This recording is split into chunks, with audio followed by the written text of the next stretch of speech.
Hola, bendiciones para todas las personas que están viendo este video. Si usted está viendo este video, probablemente es porque alguien, algún amigo o amiga o algún familiar le ha compartido este video. Pero más importante que eso, probablemente es porque el Señor Jesucristo ha querido que usted escuche este mensaje en este día. Yo tengo la confianza absoluta de que este mensaje será de bendición para cada una de las personas que están viendo este video. En este canal, que este es el primer video, dicho sea de paso, en este canal vamos a tocar muchísimos temas acerca de la vida cristiana, vamos a tocar temas acerca de la sana doctrina, vamos a tocar temas acerca de las verdades fundamentales del cristianismo, etcétera, etcétera. Sin embargo, el Señor Jesucristo ha movido mi corazón para que la primera serie de prédicas que vayamos a tratar en este canal sea acerca de las siete iglesias del Apocalipsis. Las siete iglesias del Apocalipsis es uno de los mensajes más importantes de la vida cristiana, porque si usted analiza a profundidad, es el mensaje, el último mensaje que el Señor Jesucristo dejó para nosotros, para la iglesia. Es el último mensaje que el Señor Jesucristo en el que Él expresa cuál es el estado espiritual de la iglesia en los últimos tiempos. Sabemos que estamos en los últimos tiempos porque la carta a los tesalonicenses, la primera carta a los tesalonicenses nos habla de que la venida del Señor será como ladrón en la noche, ¿verdad? Y nos dice también de que no vendrá sin antes venir la apostasía. Y estamos en los tiempos en el que muchísimas personas, pastores o algunas iglesias, me reservo las denominaciones, me reservo los nombres, pero muchas personas hablan acerca de un evangelio que no es el correcto. Hablan acerca de un evangelio que no es el evangelio que el Señor Jesucristo predicó. No tratan con toda la santidad y toda la seriedad que se merece tratar el pecado. No tratan acerca de cuestiones que tienen que ver con la fe cristiana, qué es la fe verdaderamente. No tratan temas acerca de qué significa cuando yo estoy pasando por un momento difícil o un momento de prueba, porque muchas veces se cree que el cristianismo es estar libre de problemas. Muchas veces se cree que el cristianismo es que cuando uno se convierte a Jesucristo se me acaban los problemas y el Señor Jesucristo no predicó este evangelio. El Señor Jesucristo vino y nos dijo, en el mundo tendrán tropiezos, pero yo estaré con ustedes. En el Salmo 91 la palabra de Dios nos dice, en medio de la aflicción estaré contigo. Pues bien, el mensaje del cristianismo, el mensaje que Dios nos quiere dar verdaderamente, no es un mensaje eh, mentiroso en el que se nos dice, como existe la famosa teología de la prosperidad, etcétera, etcétera, donde nos dice de que al llegar a Cristo nos vamos a convertir en personas de dinero, etcétera, etcétera. Ese no es el mensaje que Cristo nos dio. Pero bueno, vamos a tratar estos temas a profundidad en otro momento. El día de hoy yo quiero comenzar a tratar el tema de las siete iglesias del Apocalipsis. Y como ya les decía, la relevancia de este tema es fundamental para su vida cristiana. Vamos a hacer una breve introducción acerca de quién es el que está dando este mensaje y por qué se nos da este mensaje. Quisiera que por favor abrieran su Biblia, ¿verdad? Yo tengo acá la mía. Y yo muy fácilmente podría haber puesto por ahí el texto bíblico, etcétera, pero es que yo creo que es importante el contacto con el libro de la Biblia. Es importantísimo porque me permite a mí poder acostumbrarme a dónde se encuentran cada uno de los mensajes del Señor. Hay muchas personas que se les dice, por favor, vaya a Proverbios y se van a Génesis y van a Éxodo porque no están familiarizados con la Biblia. Yo creo que es importante. Pero bueno, más adelante yo voy a estar poniendo por ahí algunos otros textos, pero de momento quiero que por favor me acompañe con su Biblia a Apocalipsis capítulo 1. Vamos a leer a partir del versículo 9 al 20 Y vamos a ver quién es el que está dando este mensaje. Dice la palabra de Dios, honrando al Padre, al Hijo y al Espíritu Santo. Yo, Juan, vuestro hermano, y copartícipe vuestro en la tribulación, en el reino y en la paciencia de Jesucristo, estaba en la isla llamada Patmos por causa de la palabra de Dios y el testimonio de Jesucristo. Yo estaba en el Espíritu en el día del Señor y oí detrás de mí una gran voz como de trompeta, que decía, yo soy el Alfa y la Omega, el primero y el último. Escribe en un libro lo que ves y envíalo a las 7 iglesias que están en Asia, en Éfeso, Esmirna, Pérgamo, Tiatira, Sardis, Filadelfia y Laodicea. Y me volví para ver la voz que hablaba conmigo. Y vuelto vi 7 candeleros de oro, que son estos 7 candeleros que están por ahí. Y vi 7 candeleros de oro, y en medio de los 7 candeleros a uno semejante al Hijo del Hombre, que esto se encuentra en Daniel capítulo 7 y Daniel capítulo 10. Y vi uno semejante al Hijo del Hombre, vestido de una ropa que llegaba hasta los pies y ceñido por el pecho con un cinto de oro. Su cabeza y sus cabellos eran blancos como blanca lana, como nieve, sus ojos como llama de fuego, y sus pies semejantes al bronce bruñido, refulgente como en un horno, y su voz como estruendo de muchas aguas. Tenía en su diestra 7 estrellas, de su boca salía una espada aguda de 2 filos, y su rostro era como el sol cuando resplandece en su fuerza. Cuando lo vi, caí como muerto a sus pies, y él puso su diestra sobre mí diciéndome, no temas, yo soy el primero y el último. Estas son palabras que solamente Dios puede decir. Las encontramos en Isaías capítulo 44, en Isaías capítulo 48 también. Y el que vivo y estuve muerto, mas he aquí que vivo por los siglos de los siglos, amén. Y tengo las llaves de la muerte y del Hades. Escribe las cosas que has visto y las que son y las que han de ser después de estas. El misterio de las 7 estrellas que has visto en mi diestra y de los 7 candeleros de oro. Las 7 estrellas son los ángeles de las 7 iglesias y los 7 candeleros que has visto son las 7 iglesias. Aquí es importante pausarnos un poco y analizar que la palabra acá que se nos ocupa, que se fue traducida como ángeles, en el original griego es ángelos, que ustedes las pueden estar viendo en pantalla en este momento. En el original griego es ángelos. Eh, en el diccionario Strong griego es la palabra número 32. Literalmente significa mensajero. Sin embargo, en muchos libros de exégesis, de hermenéutica y de muchos pastores, de muchos teólogos, eh, se nos dice que eh, la interpretación correcta por implicación en este momento, en este contexto, es que los ángeles son los pastores. Es decir, el Señor Jesucristo está diciendo, escribe a los pastores de cada una de las iglesias de los 7 lugares que son de nuevo Éfeso, Esmirna, etcétera, etcétera. Entonces, eso es lo primero que tenemos que saber, que el Señor Jesucristo, aquí, Él está mandando un mensaje directamente a las personas que son los encargados de alimentar a la iglesia.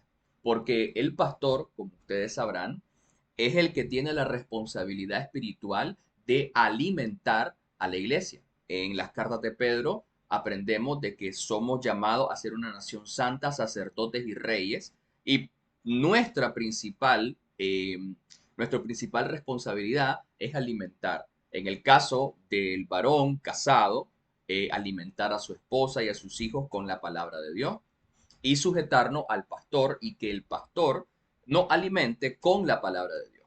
Entonces, el Señor Jesucristo está mandando un mensaje directo a los pastores de cada una de estas iglesias. Ahora bien, ¿cuáles son estas iglesias? Bueno, ya lo vimos, aparece en el versículo 11, donde nos dice, y ustedes lo pueden ver ahí en pantalla, Éfeso, Esmirna, Pérgamo, Tiatira, Sardis, Filadelfia y la Odisea. Dicho sea de paso que estos 7 lugares geográficos estaban localizados en lo que en aquel tiempo se conocía como Asia Menor, que ahora Turquía. Es decir, que son 7 lugares que actualmente se pueden encontrar en la nación que se conoce como Turquía. Pues bien, em, para dar también una pequeña introducción acerca de qué ciudad era esta, Éfeso, etcétera, etcétera, es importante saber de que la ciudad de Éfeso era una ciudad portuaria muy importante, importantísima. De hecho, era la ciudad en el siglo primero, una de las ciudades portuarias más importantes del mundo antiguo, donde personas de diversos bagajes, tanto culturales como geográficos, como históricos, etcétera, llegaban a este lugar. Y esto, como usted se imaginará, significaba un intercambio cultural muy importante y muy profundo. Personas con creencias diferentes, con otras creencias. Entonces, como usted podrá imaginarse, esto tenía como consecuencia que personas del mundo antiguo con diferentes dioses, etcétera, etcétera, que no son dioses, pero ellos le llamaban así, eh, infestara totalmente esta ciudad con la idolatría. De hecho, una de las diosas, ¿verdad?, que en Éfeso se le rendía culto, era la llamada Diana, Diana de Éfeso. De hecho, hay un pasaje, yo creo que lo tengo por acá, exacto. Hay un pasaje en Hechos capítulo 19. eh, yo le doy el contexto, ¿verdad?, de este pasaje, y es que Pablo había llegado de Macedonia a este lugar, a Éfeso, y él había estado predicando y se quedó ahí por muchos años, entre 2 o 3 años aproximadamente. Y dado que Pablo estaba predicando muchísimo y evidentemente él predicaba en contra de la idolatría porque era una de las cosas que más había en esta ciudad, muchas de las personas que se dedicaban a hacer esculturas de diferentes elementos como mármol o madera o etcétera, entonces estas personas estaban perdiendo pues clientela porque ya la gente no les estaba comprando. Entonces, a partir del versículo 23, les leo un poco más. Ahí ustedes pueden leer lo que ellos, cómo reaccionaron ellos. Pero a partir del versículo 23 se nos dice, hubo por aquel tiempo un disturbio no pequeño acerca del camino. Camino le llamaban a las personas que eran cristianas en aquel tiempo. Usted recuerda que el Señor Jesucristo en Juan 14:6 dijo, yo soy el camino, la verdad y la vida. Pues entonces en este tiempo se predicaba acerca del camino. De hecho, a los cristianos inicialmente en la iglesia primitiva se nos llamaba los del camino, porque se predicaba el camino que es el Señor Jesucristo, el camino al cielo, etcétera.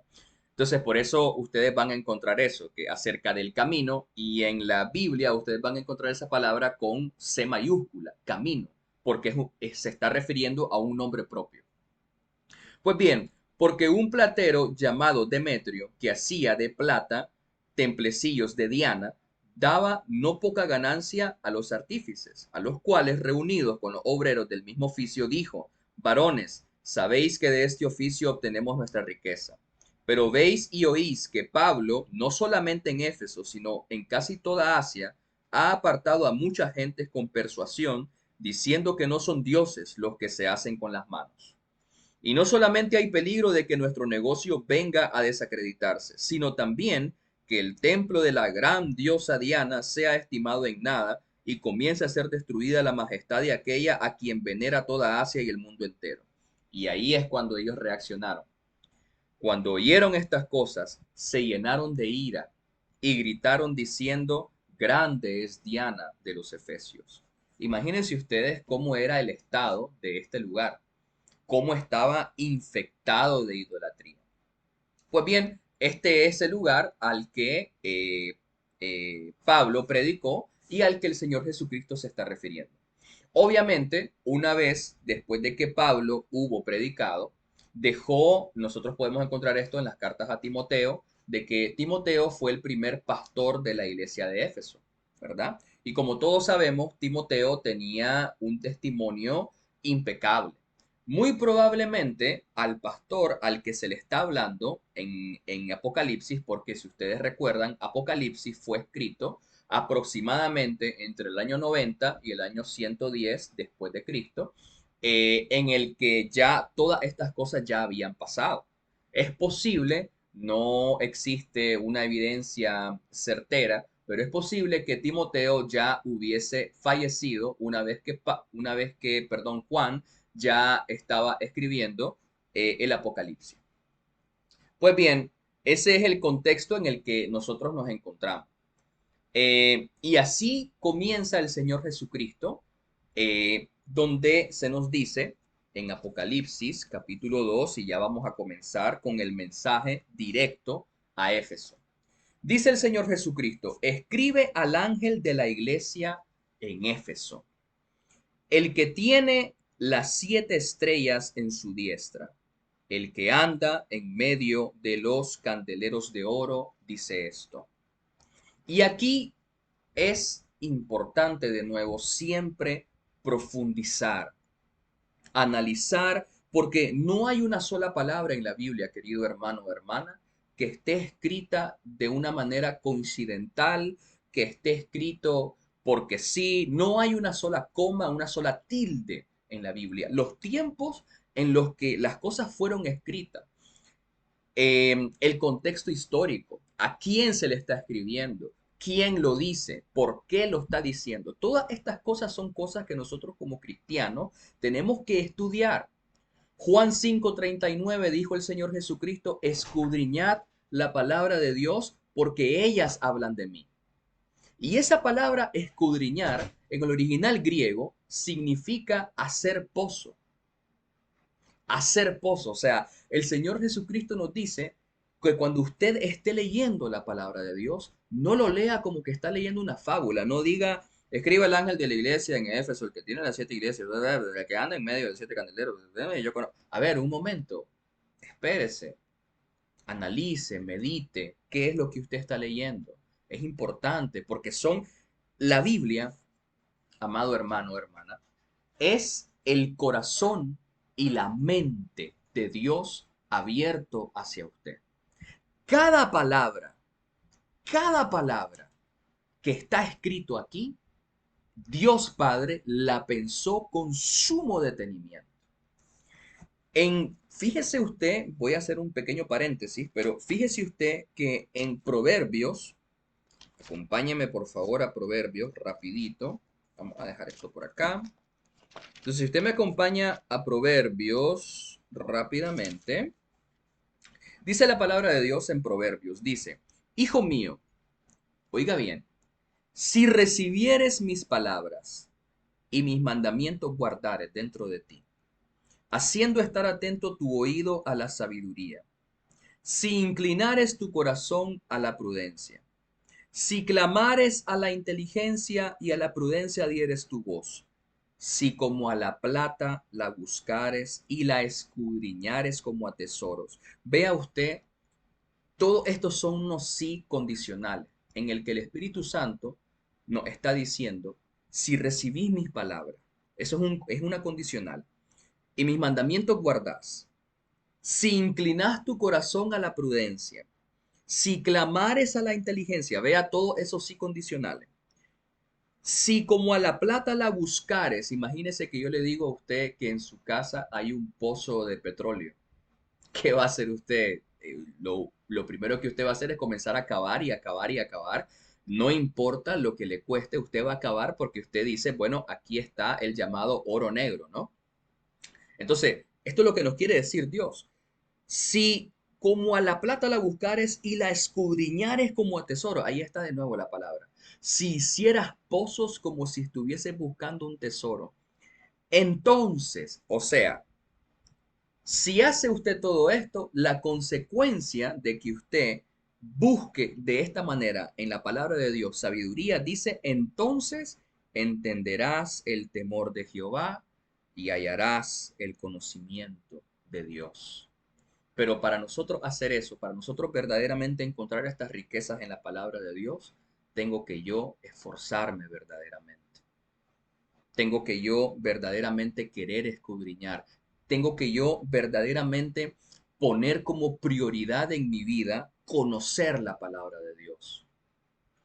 Y para muchas personas esto es difícil porque dicen, no, es que no tengo tiempo, o es que hay que levantarse temprano, es que hay que madrugar, es que hay que hacer esto, hay que hacer lo otro. Bueno, usted decida cuál es su prioridad en su vida. ¿Cuál es su prioridad?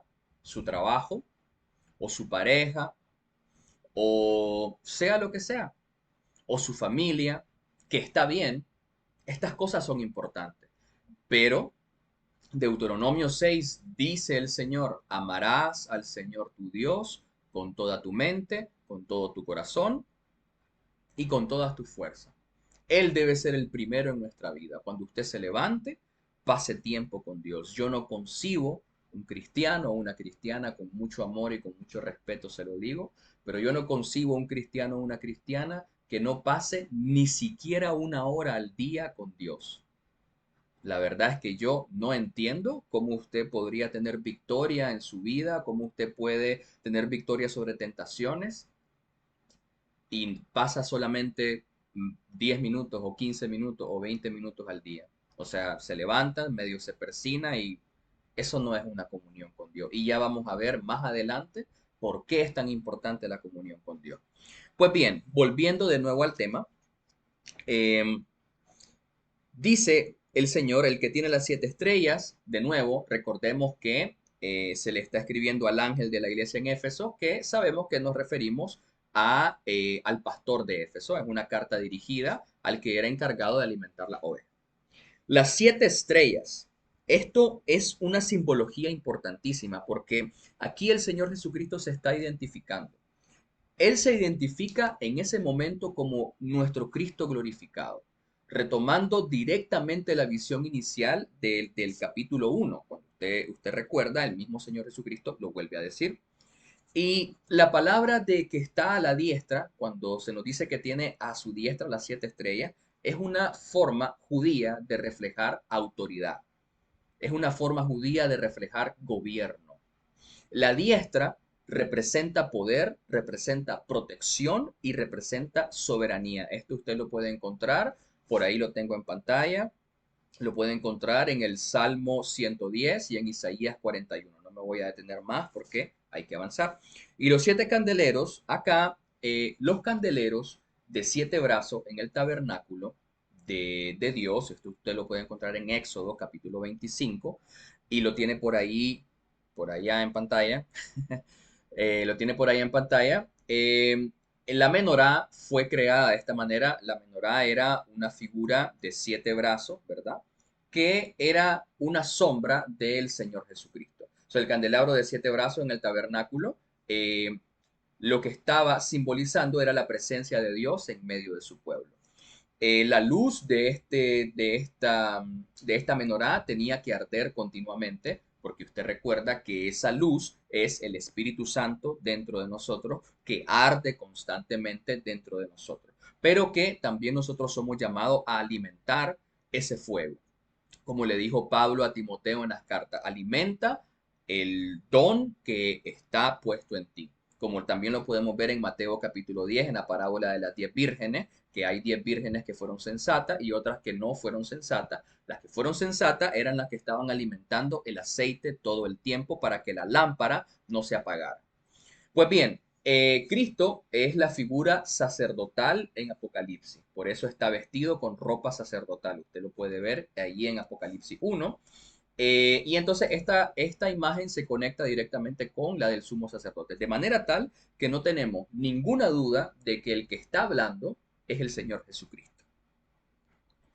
Pues bien, pasando al siguiente versículo, dice el Señor Jesucristo de nuevo, yo conozco tus obras y tu arduo trabajo y paciencia, y que no puedes soportar a los malos, y has probado a los que se dicen ser apóstoles, y no lo son, y los has hallado mentirosos. Vamos a analizar más profundamente qué quiere decir esto. Dice, yo conozco tus obras. Dicho sea de paso, aquí la palabra conozco en el original griego es la palabra ginosko y implica un conocimiento profundo y absoluto. La palabra que acá se nos traduce a nosotros como obras en el original griego es la palabra ergon. Usted lo puede ver ahí en pantalla. En el diccionario griego Strong es la palabra número 2041. Y esta palabra es muy interesante porque aparece 176 veces en el Nuevo Testamento y siempre que esta palabra aparece, hace referencia a obras continuas, pero no solamente a eso, sino que hace referencia a las obras con respecto a la fe, pero también con respecto a la conducta. Siempre, siempre, siempre, siempre. Y además de eso, hace referencia no solamente a las obras que nosotros realizamos exteriormente, sino a aquellas cosas que nosotros pensamos en nuestro interior que vamos a hacer. Y nosotros sabemos de que en Proverbio 19 se nos dice que Jehová pesa los espíritus. Proverbio 5:21 se nos dice que Dios conoce el fin de los caminos de todos los hombres, de manera tal que Dios conoce los pensamientos de los hombres incluso antes que nosotros los tengamos. De esa manera Dios nos conoce. O sea que cuando Cristo dice, yo conozco tus obras, es un conocimiento tan profundo y tan absoluto que no hay forma que yo pueda esconder alguna obra de nuestro Señor. Lo otro que dice es muy interesante cuando dice tu arduo trabajo y paciencia. Esa palabra que se tradujo como arduo trabajo, en el original griego es una sola palabra y es la palabra kopos.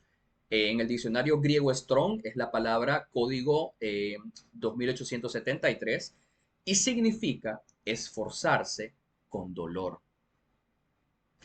Esa palabra, kopos, es una palabra cuyo significado, para poder traducirlo correctamente al español, es necesario no solamente traducirlo en una sola palabra, sino agregar otras palabras para que el significado pueda ser verdaderamente transmitido correctamente y verazmente. O sea que la palabra de nuevo que se ocupa para arduo trabajo significa literalmente esforzarse con dolor. Y si nosotros, de nuevo, hacemos pozo, es decir, si vamos más profundo a la raíz etimológica de la palabra copos, en el original griego es copto.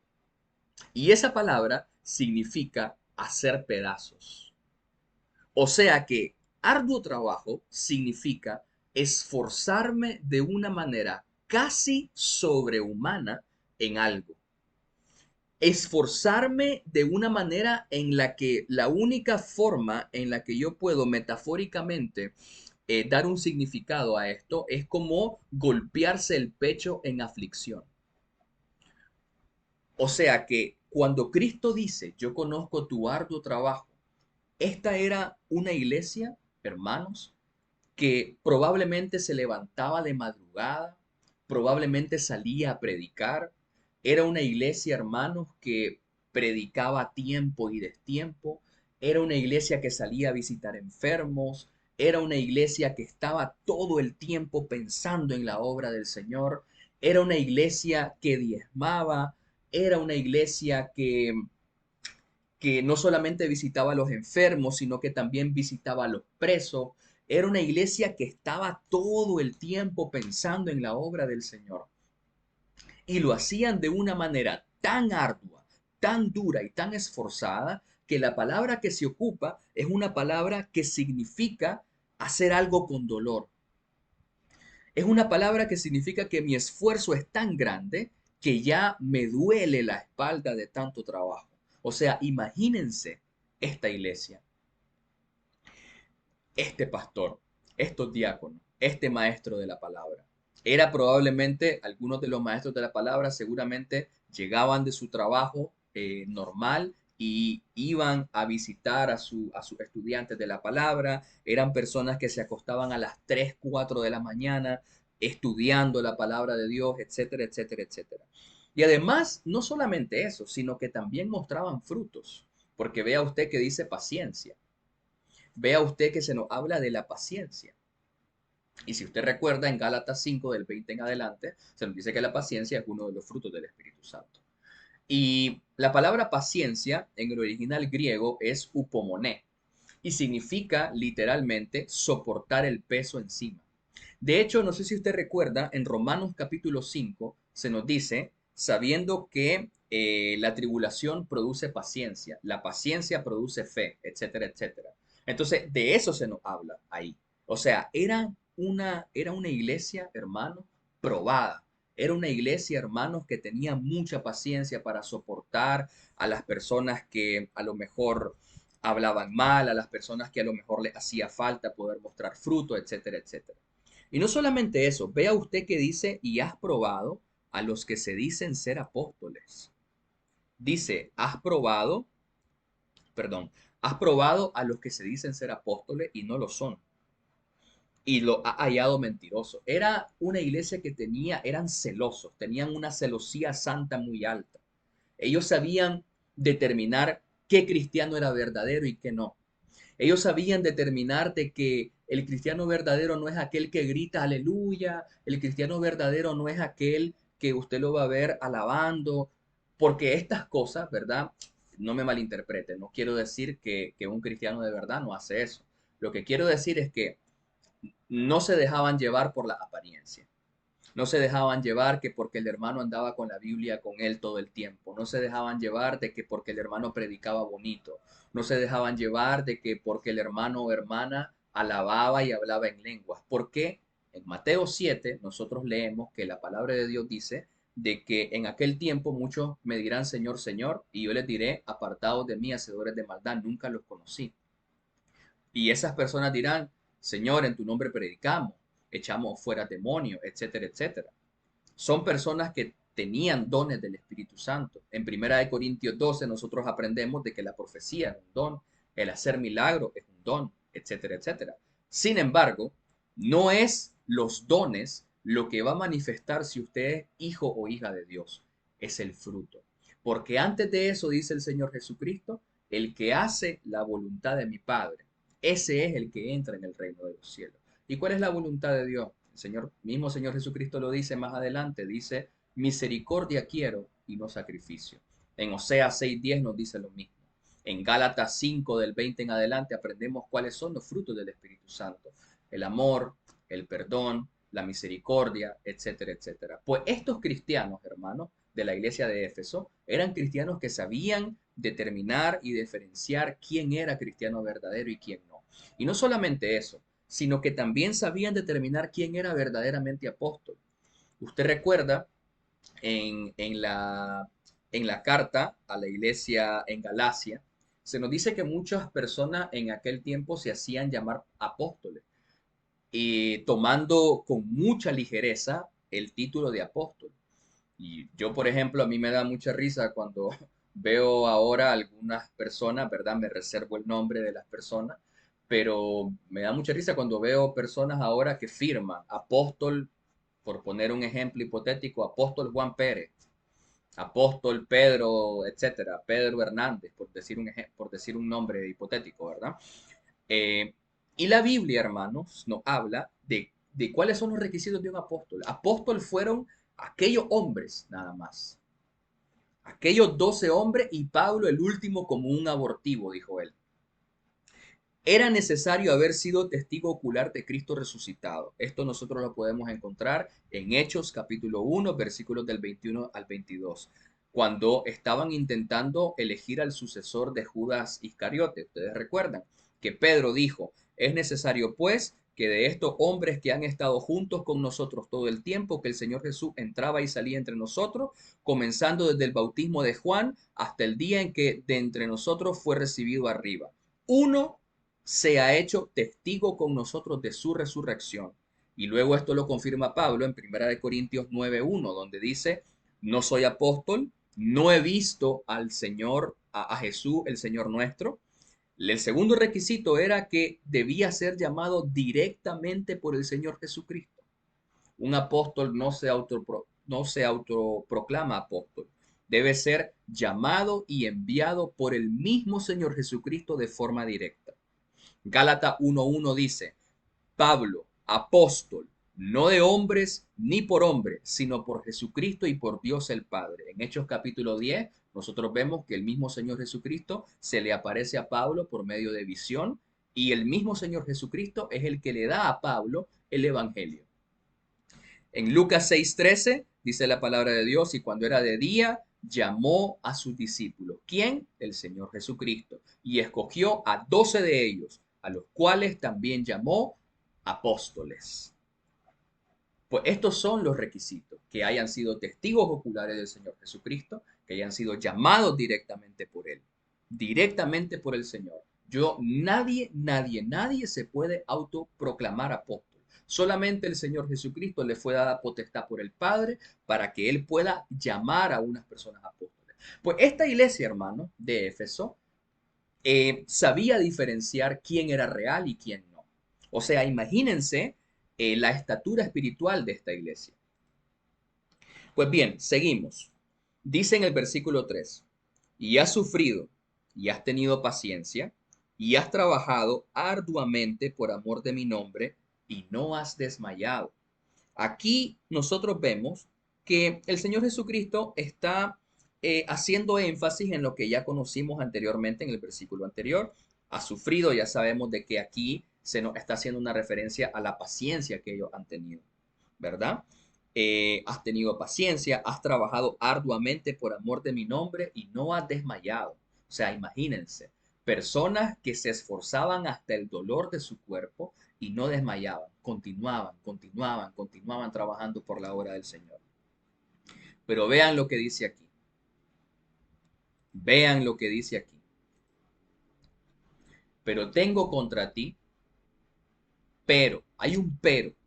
Después de todo lo que le está diciendo el Señor Jesucristo, hay un pero. Y les dice, pero tengo contra ti que has dejado tu primer amor. Y en ese momento, para todas las personas que están escuchando esto, yo no sé si a lo mejor usted es pastor o líder en su iglesia, o a lo mejor esposo, ¿verdad? O esposa, porque esto es para tanto para hombres como para mujeres. Pero nosotros tenemos que tener cuidado de cómo hacemos y cómo llevamos a cabo la obra del Señor. Dios nos hace un diagnóstico y el diagnóstico de Dios son como rayos X. Imagínese usted que usted se siente bien y de repente usted tiene alguna tos, ¿verdad? Normal, y usted va al médico y el médico encuentra esa tos un poco rara y le dice a usted, mire, vaya y por favor hágase una radiografía. Entonces usted se hace la radiografía, ¿verdad? Y el médico luego regresa con usted y le dice, mire, hemos encontrado, Dios no lo quiera, ¿verdad? Estoy poniendo un ejemplo. Pero dice el médico, mire, hemos encontrado que usted tiene cáncer. Y usted dice, no, pero si yo me siento bien, si solamente vengo por una tos, pues lo mismo sucede en nuestra vida espiritual. En nuestra vida espiritual nosotros podemos creer que estamos bien, que hacemos las cosas bien. Vea que Proverbios 19, Proverbios capítulo 19, versículos 2 y 3 dice la palabra de Dios, que los caminos del hombre son limpios a su propia opinión, pero Jehová es el que pesa los espíritus. Proverbios 3:5 dice, fíate de Jehová de todo tu corazón y no te apoyes en tu propia prudencia. Es la palabra de Dios lo único que a mí me puede decir si yo estoy bien o estoy mal. No es mi propio corazón, no es mi propia concepción de las cosas que yo creo que son correctas o son incorrectas. Es lo que la palabra de Dios me dice a mí. Si la palabra de Dios me dice a mí que esto yo no lo estoy haciendo correctamente, entonces no lo estoy haciendo correctamente. Y como cristianos es importante que nosotros estemos todo el tiempo pensando en esto. Nosotros podemos vivir dos clases de cristianismo. Aquí lo están viendo en pantalla. Podemos vivir un cristianismo en la carne o podemos vivir un cristianismo en el espíritu. Y aquí yo he hecho un pequeño resumen de qué es un cristianismo en la carne y qué es un cristianismo en el espíritu. El cristianismo en la carne es el que se preocupa más por las obras, es el que se preocupa todo el tiempo de tengo que hacer esto, tengo que hacer lo otro, tengo que ir a predicar, tengo que diezmar, tengo que ir a visitar los enfermos, etcétera, etcétera, etcétera. Y de nuevo, no me malinterpreten. Gloria al Señor por las obras buenas que hacemos en Dios. Gloria al Señor, por supuesto que sí. Pero es que al Señor no le importan las obras. A Dios lo que le importa es su corazón. A Dios lo que le importa es la comunión que usted tenga con Él. ¿Cómo puedo yo llamarme cristiano vuelvo y repito, y ni siquiera puedo sacar tiempo de pasar una hora con el Señor diario. ¿Qué clase de cristianismo es ese? Recuerde usted que el cristianismo, esto lo aprendemos en la carta de Efesios capítulo 5. El cristianismo refleja nuestra relación con Dios, es un reflejo como de un matrimonio.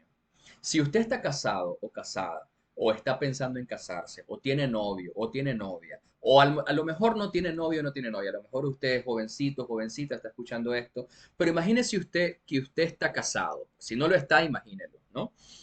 E imagine que usted habla con su pareja solamente 5 o 10 minutos al día. Y luego de esos 5 o 10 minutos, usted no lo vuelve ni a ver, ni a tocar, ni a abrazar, ni nada.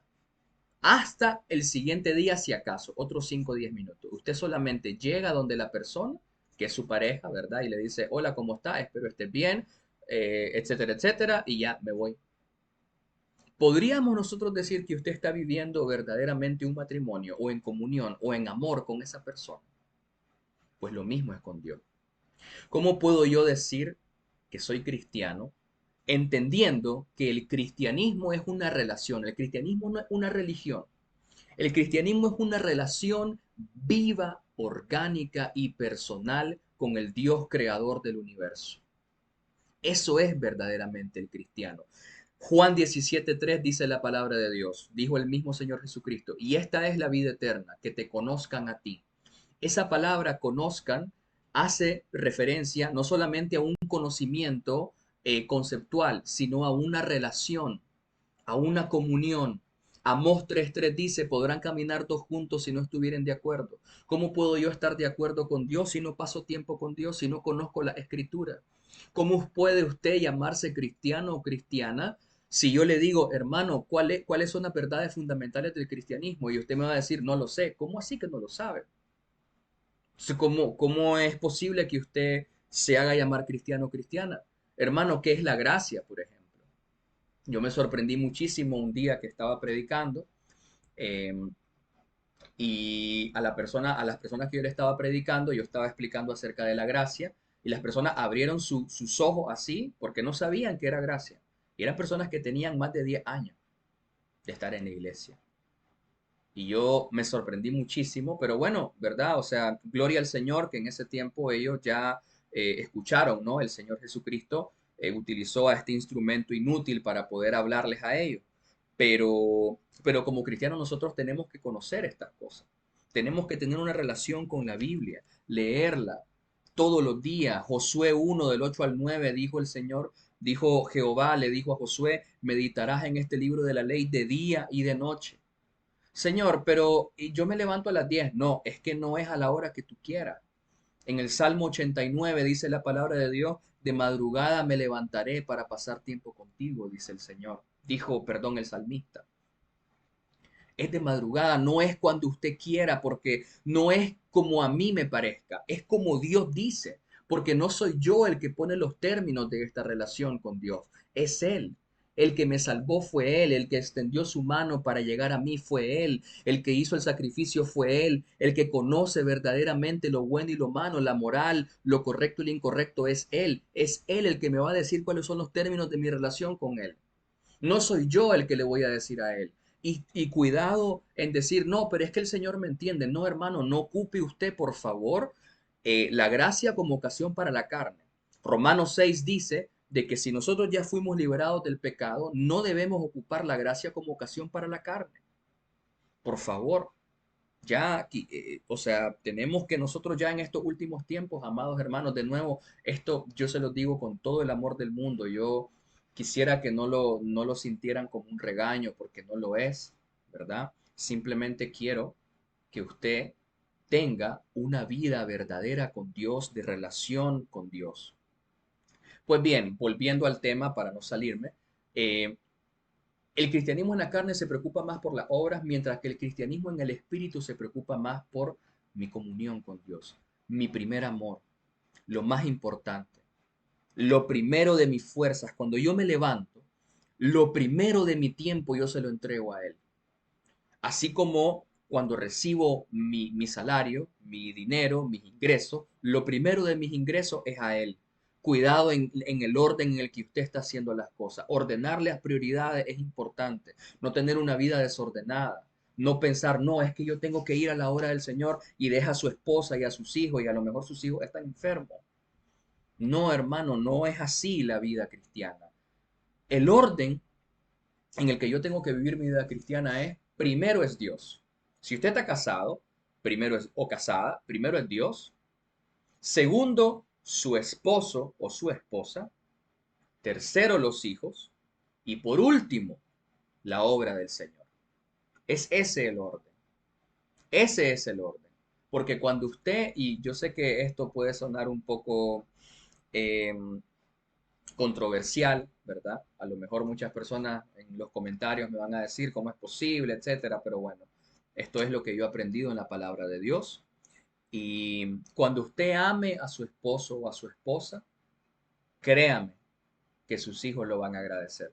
Pero cuando sus hijos ven que usted abraza a su esposo o a su esposa, que usted sirve a su esposo o a su esposa, el corazón de sus hijos va a estar protegido. Y no solamente eso, sino que Dios de arriba va a derramar más bendiciones para usted. El cristianismo en el espíritu es un cristianismo que se preocupa por estas prioridades. Y por último, y no menos importante, no me debo preocupar por el impacto visible, sino por la motivación en mi corazón. Les voy a poner un ejemplo de cómo una obra que por fuera es buena, por dentro no puede, es posible que no sea acepta por Dios. Por ejemplo, si yo voy a diezmar y yo recibo, ¿verdad?, mi dinero y yo vengo y voy a la iglesia y digo, bueno, voy a diezmar y anóteme ahí, hermana o hermano, que yo estoy dando tantos miles porque yo y quiero que todo el mundo sepa que yo estoy dando tanto para la obra del Señor.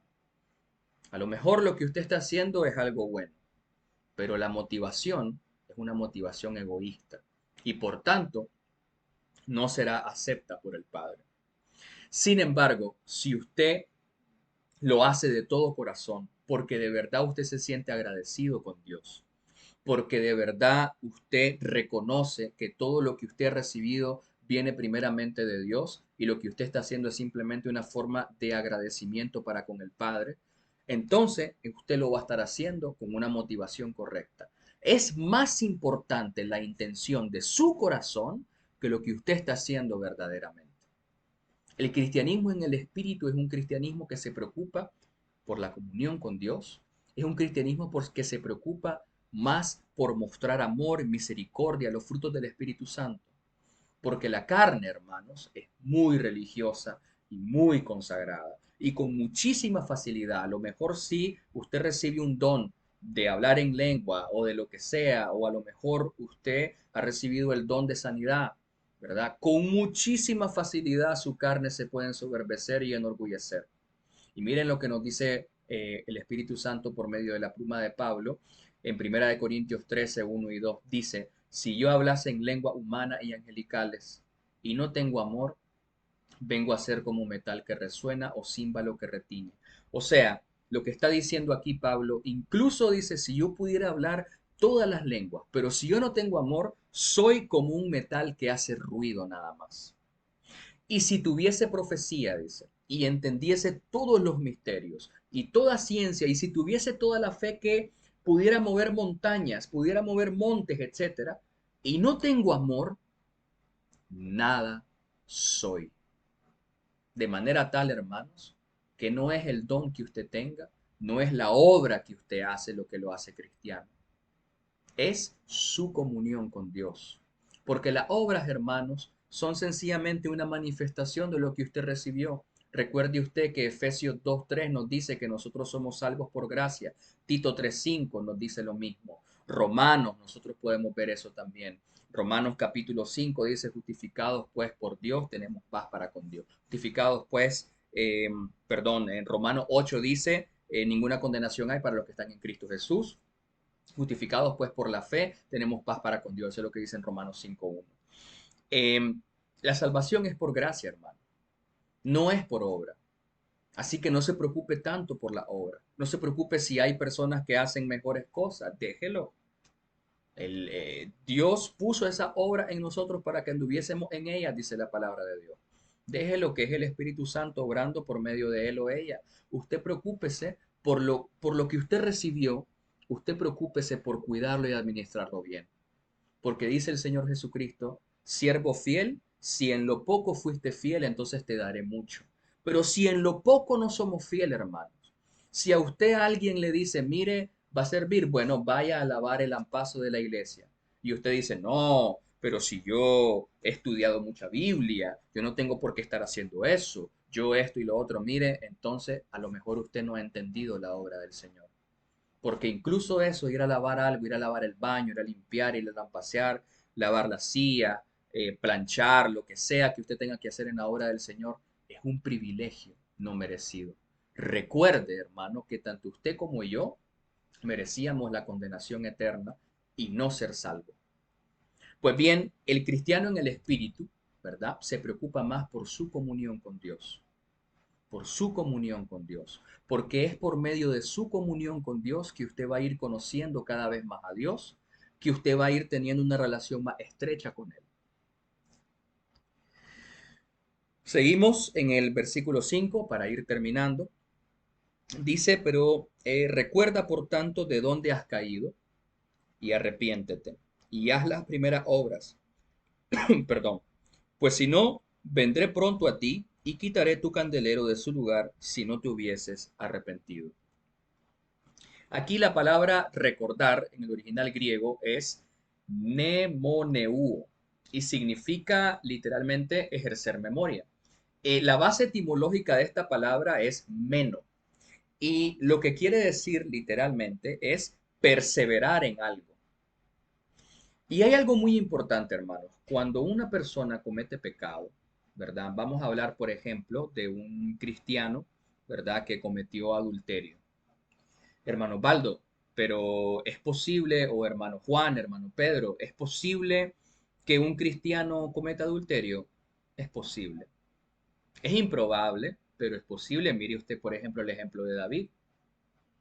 David cometió adulterio y asesinato, ¿verdad? Y seguía siendo hijo de Dios, seguía siendo el ungido de Jehová, etcétera. Pues bien, entonces, cuando una persona comete pecado, muchos tienen el error de decir, no sé qué me pasó, no sé en qué momento. No, el pecado no es algo que sucede de la noche a la mañana.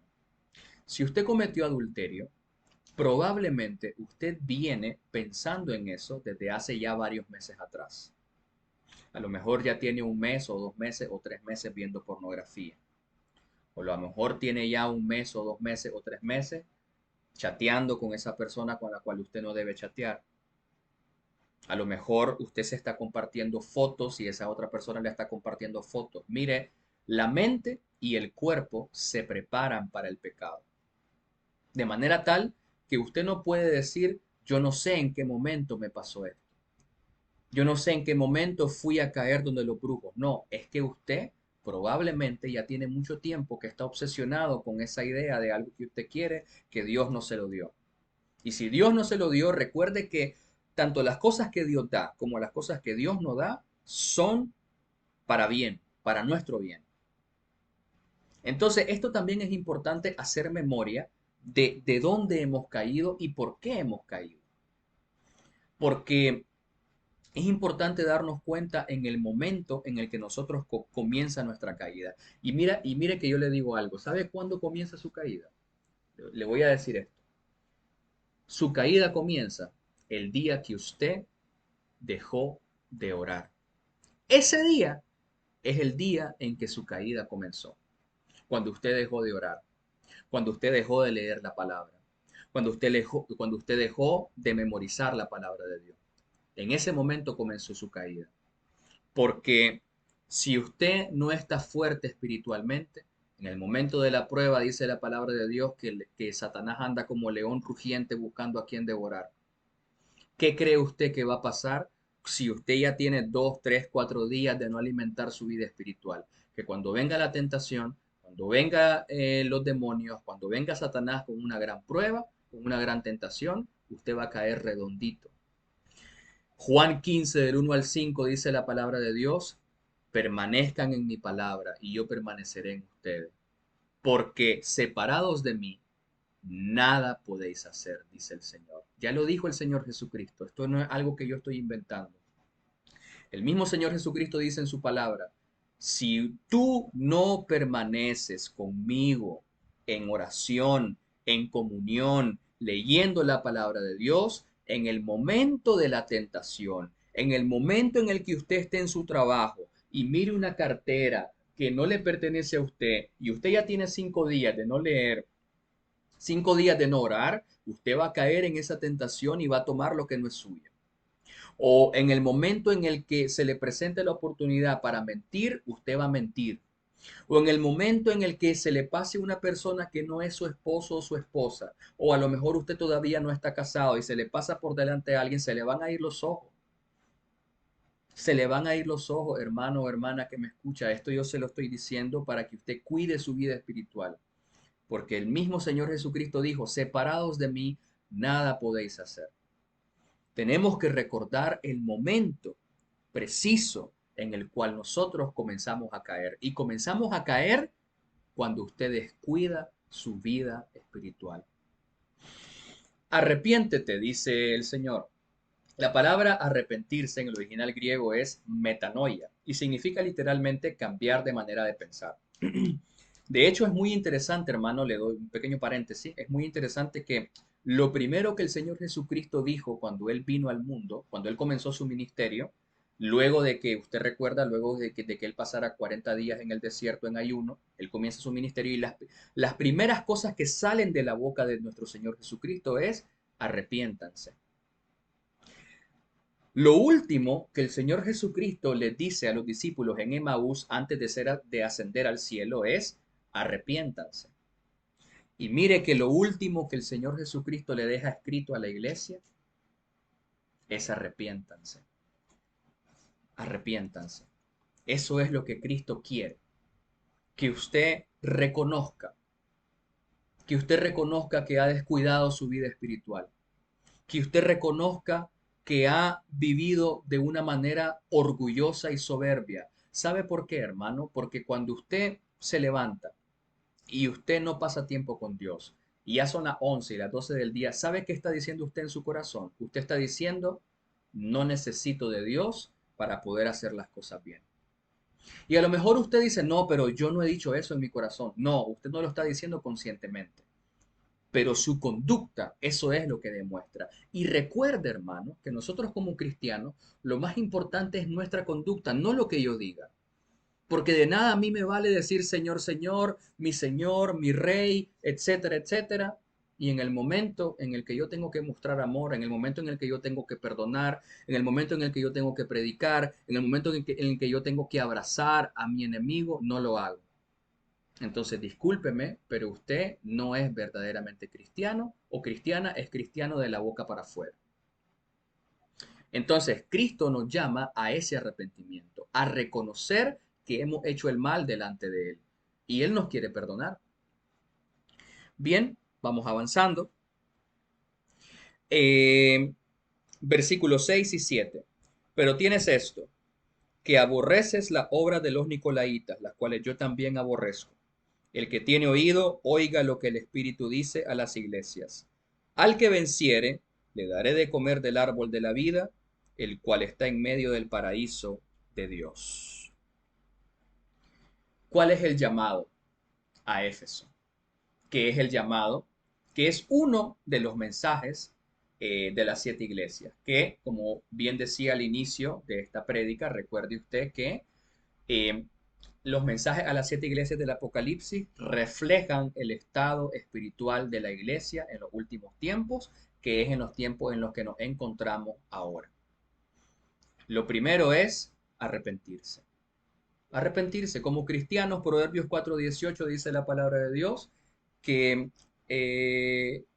la vida del justo es como la aurora que va en aumento hasta que el día es perfecto. Es un constante arrepentimiento, ir dejando cada vez más las cosas malas.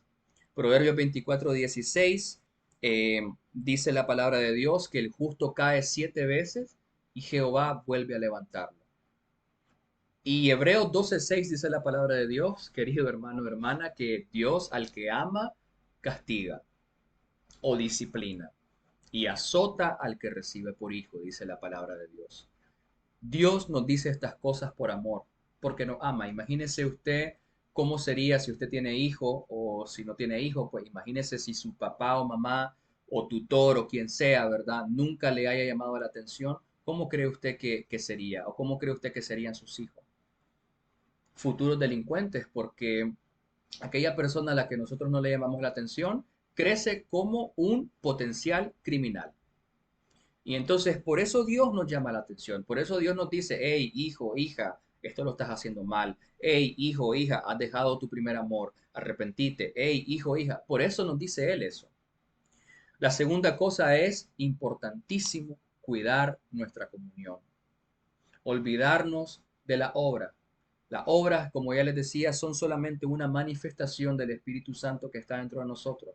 Primero es mi comunión con Dios y ordenar mi vida con prioridades.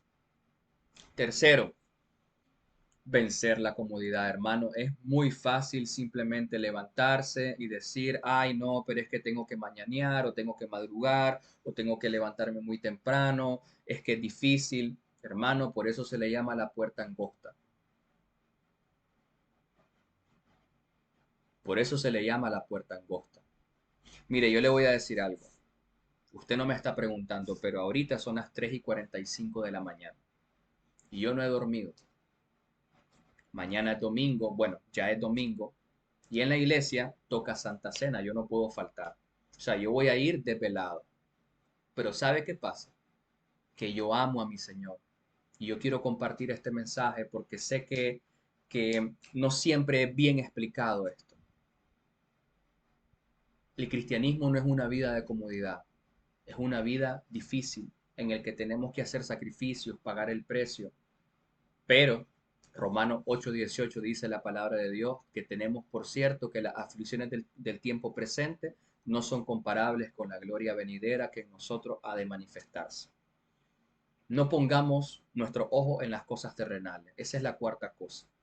Hebreos capítulo 12, versículo 2 dice, puesto los ojos en Jesús, el autor y consumador de nuestra fe. Porque Cristo, amados hermanos, viene pronto. Las cosas que nosotros construyamos, hermanos, las cosas que hagamos, hagámoslo a partir del amor, a partir de la motivación correcta. Primera de Corintios 3:12 dice que si usted construye las obras en la carne, usted está construyendo madera, heno y hojarasca que será destruido en el día de la ira de Dios.